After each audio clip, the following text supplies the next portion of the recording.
साथियों, सभी को नमो बुद्धाय, जय अशोक सम्राट, जय भीम, जय भारत। आज मैं कमलेश कुशवाहा लगातार जो आपको 563 का मैंने लक्ष्य रखा था कि मैं प्रतिमा स्थापित करवाऊंगा पूरे उत्तर प्रदेश में। साथियों, ये आज मेरी 72, ये दिखाइए प्रतिमा, ये जो प्रतिमा है 72 यानी कि 72। आज ये भाई आए हैं हमारे साथी, ये लेकर जाएंगे 72वीं ये जो प्रतिमा है हमारी जा रही है। और मैं लगातार आज बुद्धिज्म पे काम कर रहा हूँ। साथियों, बुद्धिज्म पे मैंने क्यों काम करना शुरुआत किया, इसके विषय में थोड़ी चर्चा आप लोगों से करना चाहूँगा।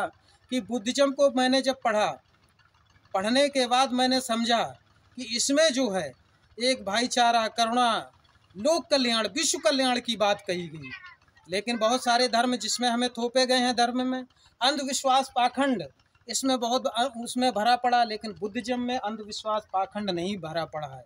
साथियों, आज जैसे है हमारे देश के प्रधानमंत्री जब विदेश जाते हैं तब वो कहते हैं मैं बुद्ध की धरती से आया हूँ, मैंने युद्ध नहीं बुद्ध दिए हैं।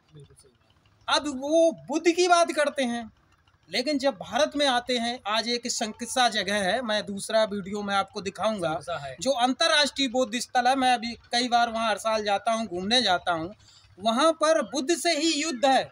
यहाँ की सरकारें क्या लगातार कर रही हैं, क्योंकि जो बुद्ध का वहाँ एक स्तूप बना है, बहुत बड़ा स्तूप अशोक सम्राट ने बनवाया था, वो ढह गया है, गिर गया है। उसके ऊपर पाखंडवादी व्यवस्थाओं को स्थापित कर दिया है। इसका कारण क्या है? यहाँ की सरकार की कमी है या लोगों की कमी है, इसको हमें समझना पड़ेगा। तो आज मैं एक और उदाहरण देता हूँ कि मेरठ का एक अभी ताज़ा एक मामला आया है। मैंने अभी न्यूज़ एक अखबार में देखा था कि मेरठ में अल्पसंख्यक की जो MBBS नेट से लोग जाते हैं, बच्चे जाते हैं स्टडी करने में, पढ़ने यानी MBBS बनने का, तो एक प्राइवेट कोई कॉलेज है, उस कॉलेज में मेरठ में 200 सीटें थी MBBS की, उसमें 100 सीटें थी अल्पसंख्यक के लिए।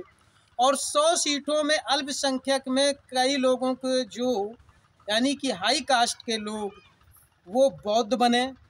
कितने बने? जब उसका निरीक्षण हुआ, जांच हुई, तो उसमें 20 लोग पाए गए बौद्ध बन के उन्होंने एडमिशन लिया। यानी कि कब बने? जब वो एडमिशन लेने का टाइम आया, तब जब उनसे पूछा गया, जांच हुई, तब पता चला कि उसमें से 20 लोग ऐसे हैं जो ब्राह्मण, क्षत्रिय, वैश्य समाज के हैं, जो बुद्धिज्म को तो दूर दूर तक ऐसा लगता है कि बुद्ध उनके दुश्मन हैं, और वो बौद्ध सर्टिफिकेट बनवा करके एडमिशन ले रहे हैं MBBS में। इसकी जांच चल रही है, शासन द्वारा जांच चल रही है। तो ये बुद्धिज्म को आज हम लोगों को समझना है। बुद्ध ने किसी भी जाति जो यहाँ भारत में बनाई गई हैं, बुद्धिज्म ने कहीं भी किसी भी को दर्द देने का काम नहीं किया है कि आप छोटे हो, बड़े हो, कुछ नहीं दर्द दिया। बुद्धिज्म को समझिए और पढ़िए। मैं भारत के लोगों से कह रहा हूँ कि इस भारत में आप लोग रह रहे हैं, बुद्ध यहीं पैदा हुए। आज पूरी दुनिया में 82 देशों में बुद्ध की पूजा हो रही, बुद्ध के लोग, बुद्ध के अनुयायी हैं। जापान जैसे, जहाँ से आज हम लोग मोबाइल का प्रयोग कर रहे हैं, टेक्निकल जो भी प्रयोग कर रहे हैं, जापान, चीन, थाईलैंड, ऐसे देशों में बुद्धिज्म है और भारत से चला है। तो क्यों ना हम लोग अपने बुद्धिज्म को, अपनी विरासत को संभालें। यहाँ के जो लोग हैं, तो यहाँ के जो लोग हैं, कुछ लोग अपने स्वार्थ के लिए बुद्धिज्म को ख़त्म करने का काम कर रहे हैं। बुद्ध को ख़त्म किया भी है। आज इस भारत में कहीं भी खुदाई होती है, बुद्ध निकलते हैं, अशोक निकलते हैं। इसका कारण क्या है? कि जहाँ खुदाई होती है, जहाँ यानी 3 बार अयोध्या में खुदाई हुई, वहाँ भी बुद्ध निकले, अशोक सम्राट निकले। क्यों निकले? इसका कारण ये ज़मीन पे बुद्ध क्यों निकल रहे हैं? इसका मतलब ये भारत पूरा जब सोने की चिड़िया कहलाता था, विश्वगुरु कहलाता था, ये बुद्धिज्म में था। नालंदा विश्वविद्यालय जिसमें आग लगाई गई, वहाँ बुद्धिज्म पढ़ाई होती थी। आज भी बहुत सारे ऐसे मंदिर हैं भारत में, बहुत सारे संख्या में जो पुराने मंदिर हैं, वहाँ बुद्ध की प्रतिमाएं हैं, लेकिन उनको कन्वर्ट किया गया। उनको कन्वर्ट करने का काम पाखंडियों ने किया और उनको अलग अलग नाम दे दिया।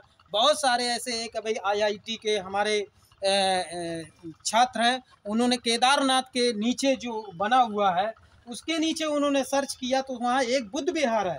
वो प्रधानमंत्री को भी 72 पेज का उन्होंने अपना लेख लिख कर दिया है कि यहाँ पर बुद्ध विहार है, खुदवाई करवाई जाए। तो कहीं ना कहीं देखा जाए तो भारत पूरा बुद्धिज्म में था। बुद्ध क्यों हमें अपनाना, बुद्ध को क्यों समझना है? बुद्ध ने कहा अत्य दीपो भव, अपने दीपक स्वयं बनो। बुद्ध ने कहा कि बड़ी से बड़ी पुस्तक में लिखा हो उसको मत मानो, बड़े से बड़े मंच पर बोल रहा हो उसको भी मत मानो। जब तक आप तर्क संगत कसौटी पे ना उतार लो उस बात को, तब तक उसको अपने स्वीकार मत करो। बुद्ध ने ये कहा। लेकिन अन्य जगह का कहा गया कि मैं ही श्रेष्ठ हूँ, मैं जो करूँगा वही होगा, इसलिए बुद्ध श्रेष्ठ हैं। और बुद्धिज्म वाले जो भी आज हैं तो वो बुद्ध एक प्रगति